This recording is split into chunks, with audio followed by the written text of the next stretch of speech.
ಎಲ್ಲರಿಗೂ ನಮಸ್ಕಾರ. ಅಚೀವರ್ ಸಂಸ್ಥೆ ಯಾವ ವಿಶೇಷ ಸಂಚಿಕೆಗೆ ಸ್ವಾಗತ ಸ್ನೇಹಿತರೆ. PC ಅಪ್ಲಿಕೇಶನ್ಸ್ ಓಪನ್ ಆಗಿದೆ. ಸೊ ಹಾಗಾಗಿ ಸುಮಾರು ಜನ ಕೇಳ್ತಾ ಇದ್ರಿ, ಸರ್ ಯಾವ ತರ ಅರ್ಜಿ ತುಂಬೋದು, ಸರ್ ಮಿಸ್ಟೇಕ್ ಮಾಡಿಬಿಟ್ರೆ ಏನಾದರೂ ಮತ್ತೆ ಎಡಿಟ್ ಆಪ್ಷನ್ಸ್ ಕೊಡ್ತಾನಾ, ಸೊ ಯಾವ ರೀತಿ ಇದೆ ಅಂತ ಹೇಳ್ಬಿಟ್ಟು ಸೊ ನಾನು ನಿಮಗೆ ಸ್ಟೆಪ್ ಬೈ ಸ್ಟೆಪ್ ಪ್ರೋಸೆಸ್ ಅನ್ನ ತೆಗೆದುಕೊ ಬಂದಿದ್ದೀನಿ.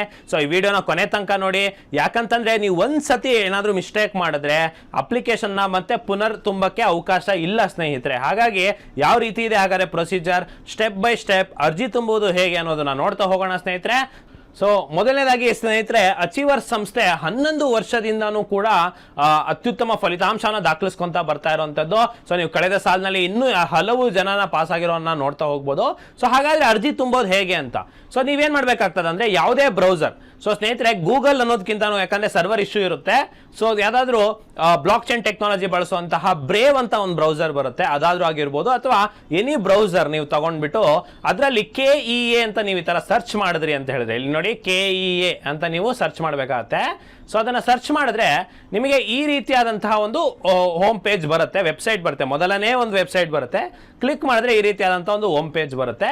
ಸೊ ನೀವು ಅದರಲ್ಲಿ ಎಲ್ಲಿಗೆ ಹೋಗ್ಬೇಕಪ್ಪ ಅಂತಂದ್ರೆ, ಇಲ್ಲಿ ನೇಮಕಾತಿ ಅಂತ ಒಂದಿದೆ ಅಲ್ವಾ, ಅಲ್ಲಿಗೆ ಕ್ಲಿಕ್ ಮಾಡಿದ್ರೆ ಸಿವಿಲ್ ಪೊಲೀಸ್ ಕಾನ್ಸ್ಟೇಬಲ್ ನೇಮಕಾತಿ 2026 ಅಂತ ಕೊಟ್ಟಿರ್ತಾರೆ.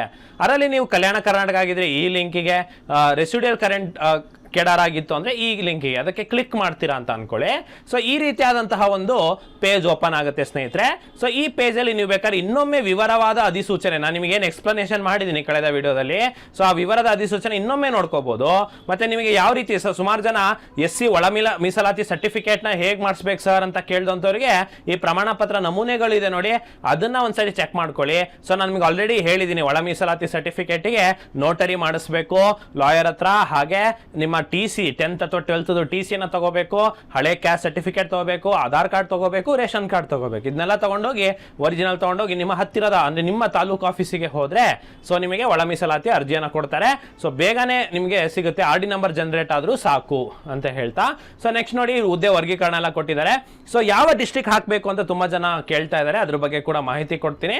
ಸೊ ನೀವು ಇಲ್ಲಿ ಎಲ್ಲಿ ಕ್ಲಿಕ್ ಮಾಡ್ಬೇಕಂದ್ರೆ, ಇಲ್ಲಿ ಆನ್ಲೈನ್ ಅರ್ಜಿ ಲಿಂಕ್ ಅಂತ ಇದೆ ಅಲ್ವಾ, ಅದ್ರ ಮೇಲೆ ಕ್ಲಿಕ್ ಮಾಡಬೇಕು. ಸೊ ಕ್ಲಿಕ್ ಮಾಡಿದ್ರೆ ನಿಮಗೆ ಈ ರೀತಿಯಾದಂತಹ ಒಂದು ಪೇಜ್ ಓಪನ್ ಆಗುತ್ತೆ ಸ್ನೇಹಿತರೆ. ಸೊ ಇಲ್ಲಿ ಇಲ್ಲಿ ನೋಡಿ ಎಂತ ಮಾಡಿದ್ರೆ ಅಂದ್ರೆ, ಮುಂಚೆ ತರ ಡಿಜಿ ಲಾಕರ್ ಆಗಿರ್ಬೋದು ಆ ಥರದ್ದು ಏನೂ ಮಾಡಿಲ್ಲ. ಸೊ ತುಂಬಾ ಸುಲಭವಾದ ಸ್ಟೆಪ್ಸ್ ಅನ್ನ ಕೊಟ್ಟಿದ್ದಾರೆ. ನೀವು ಕರೆಕ್ಟಾಗಿ ತುಂಬಿದ್ರೆ ಒಂದು 10 ನಿಮಿಷದಲ್ಲಿ ಅಪ್ಲಿಕೇಶನ್ ಅನ್ನು ತುಂಬೋದು. ಸೊ ಇಲ್ಲಿ ನೋಡಿ ಏನೇನು ಸ್ಟೆಪ್ ಇದೆ ಅಂತಂದ್ರೆ, ಒಂದು ಸ್ಟೆಪ್ 1 ಅಪ್ಲಿಕೇಶನ್ ಅನ್ನು ತುಂಬೋದು, ಸ್ಟೆಪ್ 2 ನಿಮ್ಮ ಫೋಟೋನ ಅಪ್ಲೋಡ್ ಮಾಡೋದು, ಸ್ಟೆಪ್ 3 ನಿಮ್ಮ ಫೀಸನ್ನು ತುಂಬೋದು, 4ನೇದು ನೀವು ಕಟ್ಟಿರೋ ಫೀಸ್ನ ಸ್ಟೇಟಸ್ ಅನ್ನು ನೋಡ್ಕೊಳ್ಳೋದು, ಕೊನೆಯ ಅಂತ ಅಪ್ಲಿಕೇಶನ್ ಅನ್ನು ಪ್ರಿಂಟ್ಔಟ್ ಮಾಡೋದು. ಸೊ ಒಂದೊಂದೇ ಸ್ಟೆಪ್ ಅನ್ನು ನೋಡ್ತಾ ಹೋಗೋಣ. ಸೊ ಮೊದಲನೇ ಸ್ಟೆಪ್, ಸೊ ನಾನು ಸ್ನೇಹಿತರೆ ನಿಮಗಾಗಿ ಒಂದು ಅರ್ಜಿಯನ್ನು ತುಂಬಿ ಯಾವ ರೀತಿ ಇರುತ್ತೆ ಅಂತ ನೋಡಿಕೊಂಡು ನಾನು ನಿಮಗೆ ಈ ವಿಡಿಯೋನ ಮಾಡ್ತಿರೋ ಅಂಥದ್ದು. ಸೊ ನೀವು ಕೂಡ ಏನು ಮಾಡಬೇಕಾಗ್ತದೆ ಅಂತಂದರೆ, ಕರೆಕ್ಟಾಗಿ ಕೇಳಿಸ್ಕೊಳ್ಳಿ. ಈ ಸ್ಟೆಪ್ಪು ತುಂಬ ಇಂಪಾರ್ಟೆಂಟ್ ಸ್ನೇಹಿತರೆ. ಏನಂತಂದರೆ, ಫಸ್ಟು ನೀವು ಅಪ್ಲಿಕೇಶನ್ ತುಂಬಕ್ಕೆ ಹೋದ ತಕ್ಷಣ ನಿಮಗೆ SSLC ನಂಬರನ್ನು ಕೇಳುತ್ತೆ. ಸೊ ಇಲ್ಲಿ ನೀವು ನಿಮ್ಮ SSLC ನಂಬರನ್ನು ನೀವು ತುಂಬಬೇಕಾಗ್ತದೆ ಇಲ್ಲಿ. ಸೊ ಈ ಒಂದು ಕಾಲಮ್ನಲ್ಲಿ ನಿಮ್ಮ SSLC ನಂಬರನ್ನು ತುಂಬಬೇಕಾಗತ್ತೆ. ಸೊ ಅದಾದಮೇಲೆ ನೀವು ಸ್ಟೇಟ್ ಬೋರ್ಡ್ ಆಗಿದ್ರೆ ಸ್ಟೇಟ್ ಬೋರ್ಡ್, ಬೇರೆ ICSE CBSE ಆಗಿದ್ರೆ ಬೇರೆ ಬೋರ್ಡನ್ನು ತುಂಬಬೇಕಾಗತ್ತೆ. ಸೊ ಇಲ್ಲಿ ನಿಮ್ಮ ಏನು ಕ್ಯಾಪ್ಚಾ ಕೊಟ್ಟಿರ್ತಾರೆ, ಬೇರೆ ಬೇರೆ ಕ್ಯಾಪ್ಚಾ ಬರುತ್ತೆ. ಸೊ ಆ ಕ್ಯಾಪ್ಚಾನ ಓದಿದ್ರೆ ಇಲ್ಲಿ ಸಬ್ಮಿಟ್ ಅಂತ ಕೊಟ್ಟ ತಕ್ಷಣ ನಿಮ್ಮ ಆಧಾರ್ ವ್ಯಾಲಿಡೇಷನ್ಗೆ ಹೋಗುತ್ತೆ. ಈ ಸ್ಟೆಪ್ ಯಾಕೆ ಇಂಪಾರ್ಟೆಂಟ್ ಅಂದರೆ, ಇದು ನೀವು ಅಕಸ್ಮಾತ್ ಎಲ್ಲ ಅಪ್ಲಿಕೇಶನ್ ತುಂಬಿ ಸಬ್ಮಿಟ್ ಕೊಟ್ಟು ಇನ್ನೊಂದ್ಸರಿ ತುಂಬಕ್ಕೆ ಹೋದ್ರೆ, ಅಥವಾ ಎಡಿಟ್ ಆಪ್ಷನ್ ಇರಲ್ಲ, ಇನ್ನೊಂದ್ಸರಿ ತುಂಬಕ್ಕೆ ಹೋದ್ರೆ ಇಲ್ಲಿ ನೀವು ಇನ್ನೊಂದ್ಸರಿ ಇದನ್ನೇ ಹೊಡೆದ್ರೆ, SLC ನಂಬರ್ ಹೊಡೆದ್ರೆ ಅಪ್ಲಿಕೇಶನ್ ಆಲ್ರೆಡಿ ಫಿಲ್ಡ್ ಅಂತ ಬಂದ್ಬಿಡುತ್ತೆ. ಸೊ ಹಾಗಾಗಿ ಒಂದೇ ಅವಕಾಶ ಇರೋದು ನಿಮಗೆ ಅರ್ಜಿ ತುಂಬಲಿಕ್ಕೆ.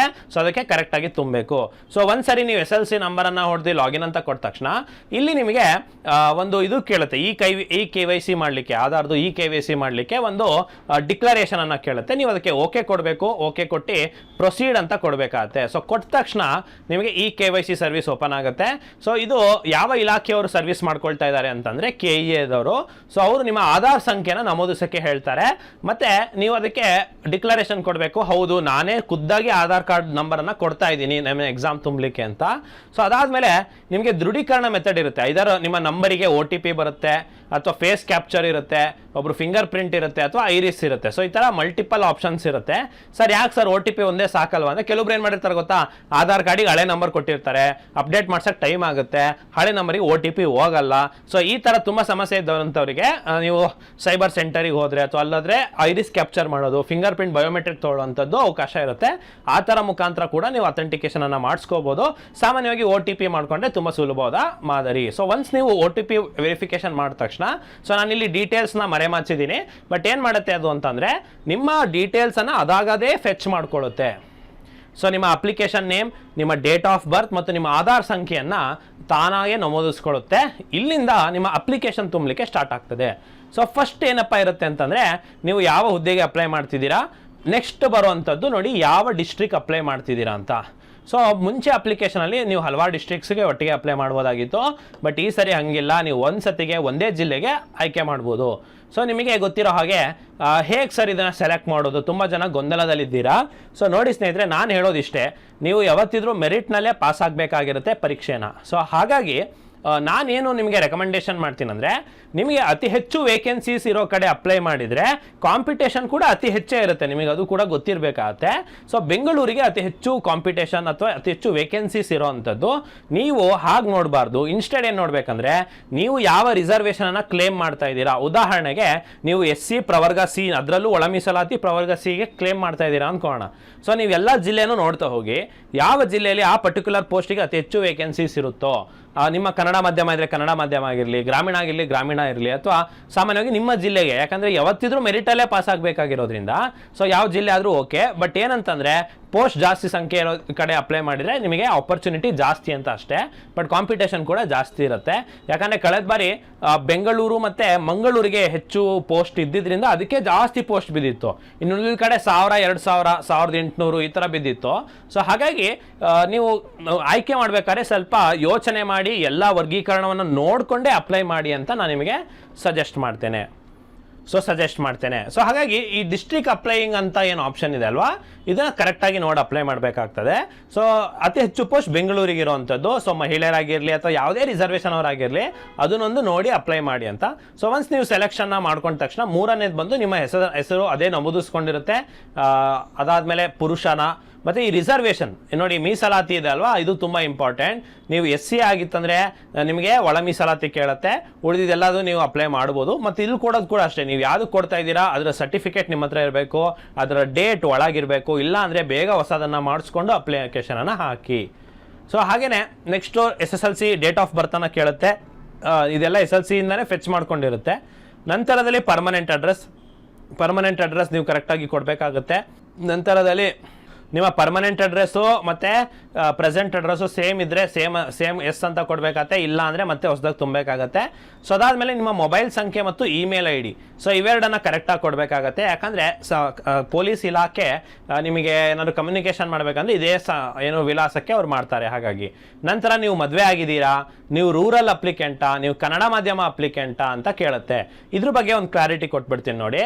ನೀವೇನಾದರೂ ಹೈಸ್ಕೂಲ್ ಮಾತ್ರ, ಸರ್ ನಾನು 7ನೇ ಕ್ಲಾಸ್ ತನಕ ಕನ್ನಡ ಓದಿದ್ದೀನಿ ಆಮೇಲೆ ಇಂಗ್ಲೀಷ್ ಮೀಡಿಯಮು ಅಂತಂದರೆ ಬರೋದಿಲ್ಲ.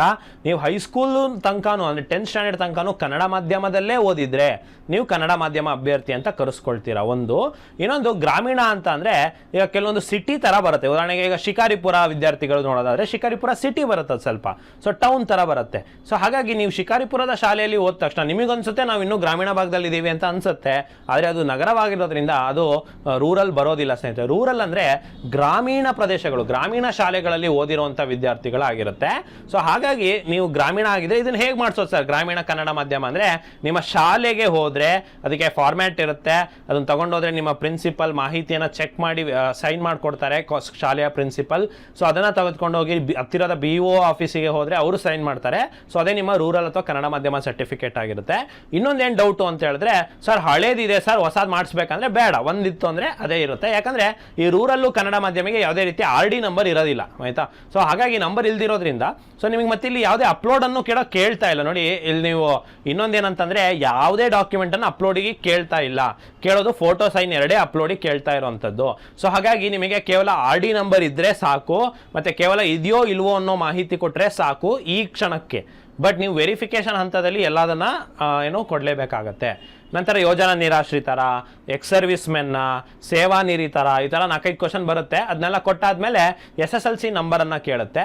ಅದಾದಮೇಲೆ ಕ್ವಾಲಿಫಿಕೇಷನ್ ನೋಡಿ, ಕ್ವಾಲಿಫಿಕೇಷನ್ PUC ಕೇಳಿರೋದ್ರಿಂದ PUC ಅಂತ ಕೊಡಬೇಕು. ಯಾರು ಡಿಪ್ಲೊಮಾ ಅಥವಾ ITI ವಿದ್ಯಾರ್ಥಿಗಳು ನೋಡ್ತಾ ಇದ್ದೀರಾ ಅವರು ಅದರ್ಸ್ ಅಂತ ಕೊಡಬೇಕಾಗತ್ತೆ. ನಂತರ ನೀವು ನಿಮ್ಮ PUC ಯಾವ ಬೋರ್ಡ್ ಅಂತ ಕೇಳುತ್ತೆ, ಮತ್ತು ನೀವು ಸರ್ಕಾರಿ ನೌಕರ ಹೌದಾ ಅಲ್ವಾ ಅಂತ ಕೇಳುತ್ತೆ, ನಿಮ್ಮ ಆಧಾರ್ನ ಕೊನೆಯ ನಂಬರ್ ಕೇಳುತ್ತೆ. ನಂತರದಲ್ಲಿ ನೀವೇನು PUC ನಂಬರ್ನ ಹೊಡಿತೀರಾ ಅದೇ ಪರ್ಸೆಂಟೇಜ್ ಎಲ್ಲ ಅದೇ ಆಟೋಮೆಟಿಕ್ ತೊಗೊಂಬಿಡುತ್ತೆ ಸ್ನೇಹಿತರೆ. ಅಂತ ನೋಡಿ ಚೆನ್ನಾಗಿ ಮಾಡ್ಕೊಟ್ಟಿದ್ದಾರೆ, ತುಂಬ ಸುಲಭ ಮಾಡಿದ್ದಾರೆ ಅಪ್ಲಿಕೇಶನನ್ನು. ನೀವು ಈಗ RD ನಂಬರ್ ಹೊಡೆದ ತಕ್ಷಣ ಅದೇ ಜಾತಿ ತಗೊಳುತ್ತೆ, ನೀವು PUC ನಂಬರ್ ಹೊಡೆದ ತಕ್ಷಣ ಅದೇ ಪರ್ಸೆಂಟೇಜ್ ತೊಗೊಳುತ್ತೆ, ನೀವು ಆಧಾರ್ ನಂಬರ್ ಹೊಡೆದ ತಕ್ಷಣ ನಿಮ್ಮ ಡೀಟೇಲ್ಸ್ ಅದೇ ತಗೊಳುತ್ತೆ. ಸೊ ಹಾಗಾಗಿ ನೀವೇನು ಹೆಚ್ಚುವರಿ ಕೆಲಸ ನಿಮ್ದು ಏನು ಇರೋದಿಲ್ಲ, ಕರೆಕ್ಟಾಗಿ ಮಾಹಿತಿ ಒದಗಿಸೋದಷ್ಟೇ ನಿಮ್ಮ ಕೆಲಸ ಆಗಿರುತ್ತೆ. ನಂತರದಲ್ಲಿ ಇವೆರಡು ಕ್ವಶನ್ ತುಂಬ ಇಂಪಾರ್ಟೆಂಟ್ ನೋಡಿ. ಹೈಟು ವೆಯ್ಟು ಚೆಸ್ಟನ್ನು ಕೇಳುತ್ತೆ, ಮಹಿಳೆಯರಿಗೆ ಹೈಟು ವೆಯ್ಟು ಎಷ್ಟು ಕೇಳುತ್ತೆ. ಸೊ ಹೈಟ್ ನೀವು ಕರೆಕ್ಟಾಗಿ ನಮೂದಿಸಬೇಕಾಗತ್ತೆ, ವೆಯ್ಟ್ ಕೂಡ ಹೌದು, ಚೆಸ್ಟ್ ಕೂಡ ಹೌದು ಹುಡುಗರಿಗೆ. ಸೊ ಇದನ್ನ ಕರೆಕ್ಟಾಗಿ ನಮೂದಿಸಬೇಕಾಗತ್ತೆ. ನಂತರದಲ್ಲಿ 28-29ನೇ ಕ್ವಶನ್ ಏನಿದೆ ನೋಡಿ, ಕನ್ನಡ ಸಬ್ಜೆಕ್ಟ್ ಅನ್ನ SSLC PUC ಅಥವಾ ಯಾವ್ದ್ರಲ್ಲಾದ್ರೂ ಒಂದು ಸಬ್ಜೆಕ್ಟ್ ಆಗಿ ಪಾಸ್ ಮಾಡಿದೀರಾ ಹೌದು ಅಂತ ಕೊಟ್ರೆ ನಿಮಗೆ ಯಾವುದೇ ರೀತಿ ಕಡ್ಡಾಯ ಕನ್ನಡ ಪರೀಕ್ಷೆ ಇರೋದಿಲ್ಲ. ಅಥವಾ ಇಲ್ಲ ಅಂತ ಅಂದ್ರೂ ಕೂಡ ನೀವು ಈ ಮುಂಚೆ ನಡೆದ KEA KPSC ಯಾವ್ದ್ರಲ್ಲಾದ್ರೂ ಕಡ್ಡಾಯ ಕನ್ನಡ ಪಾಸ್ ಮಾಡಿದೀರಾ ಅಂತ ಕೇಳುತ್ತೆ. ಹೌದು ಅಂತ ಕೊಟ್ರೆ ಹಾಗೆ ನಿಮಗೆ ಕಡ್ಡಾಯ ಕನ್ನಡ ಇರೋದಿಲ್ಲ. ಇಲ್ಲ ಸರ್ ನಾನು ಸ್ಕೂಲಲ್ಲಿ ಫಸ್ಟ್ ಲ್ಯಾಂಗ್ವೇಜ್ ಸೆಕೆಂಡ್ ಲ್ಯಾಂಗ್ವೇಜ್ ಅಲ್ಲಿ ಓದಿದ್ದೆ ಕನ್ನಡ ಅಂದ್ರೆ ನಿಮಗೆ ಕಡ್ಡಾಯ ಕನ್ನಡ ಇರೋದಿಲ್ಲ. ಇಲ್ಲ ಸರ್ ನಾನು ಫಸ್ಟ್ ಲ್ಯಾಂಗ್ವೇಜ್ ಸೆಕೆಂಡ್ ಲ್ಯಾಂಗ್ವೇಜ್ ಆಗೂ ಕನ್ನಡವನ್ನ ಓದಿಲ್ಲ, ಯಾವುದೇ ರೀತಿ ಹಿಂಬರುವ ಎಕ್ಸಾಮ್ ಅಲ್ಲೂ ಯಾವ್ದ್ರಲ್ಲೂ ಕಡ್ಡಾಯ ಕನ್ನಡನ ಪಾಸ್ ಮಾಡಿಲ್ಲ ಅನ್ನೋ ವಿದ್ಯಾರ್ಥಿಗಳಿಗೆ ಕಡ್ಡಾಯ ಕನ್ನಡ ಪರೀಕ್ಷೆ ಇರುತ್ತೆ ಅಂತ ಹೇಳ್ಬಿಟ್ಟು ಇದ್ರಲ್ಲಿ ಗೊತ್ತಾಗುತ್ತೆ. ನಂತರ ಡಿಕ್ಲರೇಷನ್ ಕೊಡಬೇಕು. ಡಿಕ್ಲರೇಷನ್ ಕೊಟ್ಟಾದ್ಮೇಲೆ ಏನ್ ಕೇಳುತ್ತೆ, ಅದೇ ಆನ್ಯುವಲ್ ಇನ್ಕಮ್ ಅನ್ನ ಕೇಳುತ್ತೆ.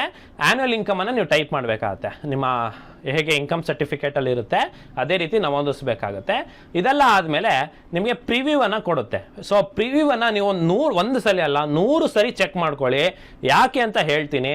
ಸೊ ಒಂದ್ಸರಿ ನೀವು ವೆರಿಫಿಕೇಶನ್ ಮಾಡಾದ್ಮೇಲೆ ಇಲ್ಲಿ ಕ್ಯಾಪ್ಚಾನ ಹೊಡೆದು ಸಬ್ಮಿಟ್ ಅಂತ ಕೊಟ್ಬಿಟ್ರೆ ನಿಮಗೆ ಮತ್ತೆ ಈ ಪೇಜಿಗೆ ಬಂದ್ಬಿಡುತ್ತೆ. ಆಯ್ತಾ, ಈಗ ನಿಮ್ದು ಅಕಸ್ಮಾತ್ ನೀವು ಪ್ರಿವ್ಯೂ ಸರಿ ನೋಡಿಲ್ಲ, ತಪ್ಪನ್ನ ನಮೂದಿಸ್ಬಿಟ್ಟಿದ್ದೀರಾ, ಎಡಿಟ್ ಅಪ್ಲಿಕೇಶನ್ ಕೊಡ್ತಾನ ಇಲ್ಲ ಒಂದು, ಇನ್ನೊಂದು ನಿಮ್ಗೇನಾದ್ರೂ ಅರ್ಜಿಯಲ್ಲಿ ಮಿಸ್ಟೇಕ್ ಮಾಡ್ಬಿಟ್ಟಿದ್ದೀರಪ್ಪ. ಸೊ ನೀವು ಮತ್ತೆ ಹೊಸದಾಗಿ ಹೋಗಿ ನಿಮ್ಮ ಹಳೆ ಮತ್ತೆ SLC ನಂಬರ್ಗೆ ಹೋಗುತ್ತೆ. ಅದು ನೀವು SLC ನಂಬರ್ ಅದನ್ನ ಹೊಡೆದ್ರೆ ಆಲ್ರೆಡಿ ಸಬ್ಮಿಟೆಡ್ ಅಂತ ಬಂದ್ಬಿಡುತ್ತೆ. ಸೊ ನಿಮಗೆ ಚೇಂಜ್ ಮಾಡೋ ಅವಕಾಶ ಇಲ್ಲ.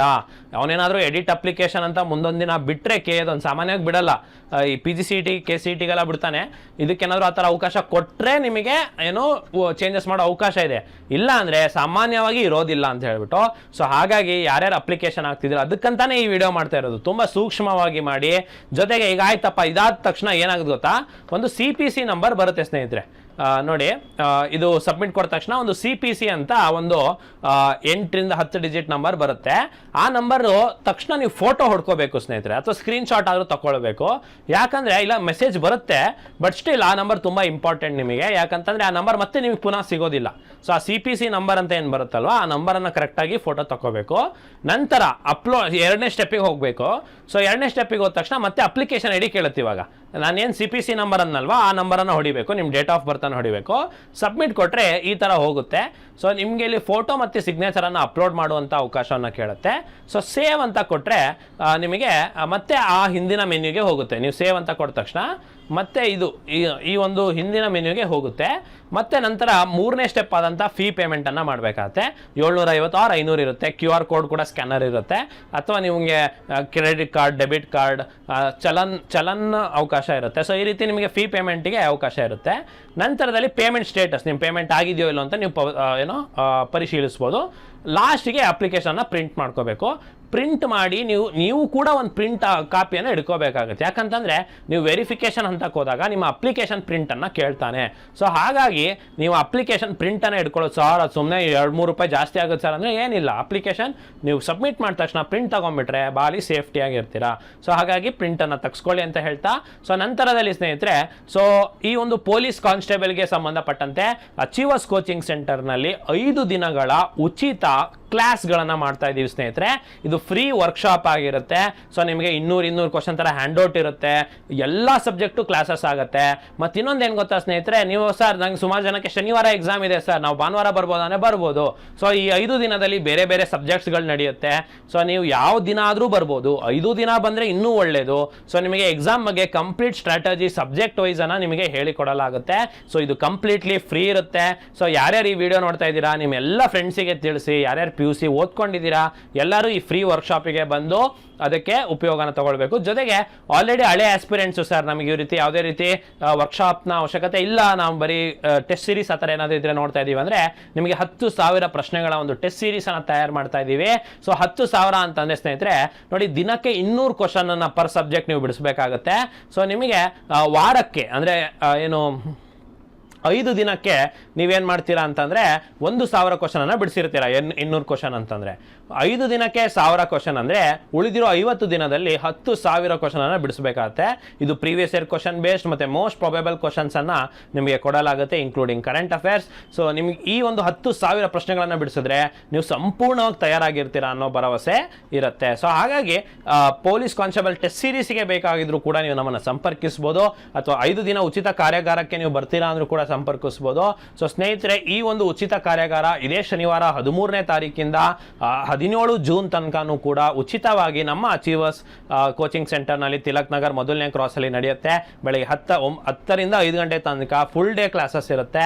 ಸೊ ಬಂದು ನಿಮಗೆ ಕ್ಲಾಸಸ್ಸನ್ನು ಕೇಳಿ ಮತ್ತು ಇದರ ಉಪಯೋಗವನ್ನು ಪಡ್ಕೊಳ್ಳಿ ಅಂತ ಹೇಳ್ತಾ, ಸೊ ಹೆಚ್ಚಿನ ಮಾಹಿತಿಗೆ ಸ್ಕ್ರೀನ್ ಮೇಲೆ ಕಾಣ್ತಿರುವಂತಹ ನಂಬರ್ಗೆ ನೀವು ಸಂಪರ್ಕಿಸ್ಬೋದು, ಅಥವಾ ರಾಘವೇಂದ್ರ ಮಠದ ರಸ್ತೆ ತಿಲಕ್ ನಗರ್ ಮೊದಲನೇ ಕ್ರಾಸಲ್ಲಿ ಸತತ 11 ವರ್ಷದಿಂದ ಅತ್ಯುತ್ತಮ ಫಲಿತಾಂಶ ದಾಖಲಿಸಿಕೊಂಡು ಬರ್ತಿರುವಂತಹ ನಿಮ್ಮ ಅಚೀವರ್ ಸಂಸ್ಥೆಗೆ ಖುದ್ದಾಗಿ ಭೇಟಿ ನೀಡಬಹುದು ಅಂತ ಹೇಳ್ತಾ ಮುಂದಿನ ವಿಡಿಯೋದಲ್ಲಿ ಸಿಗ್ತೀನಿ. ಧನ್ಯವಾದಗಳು.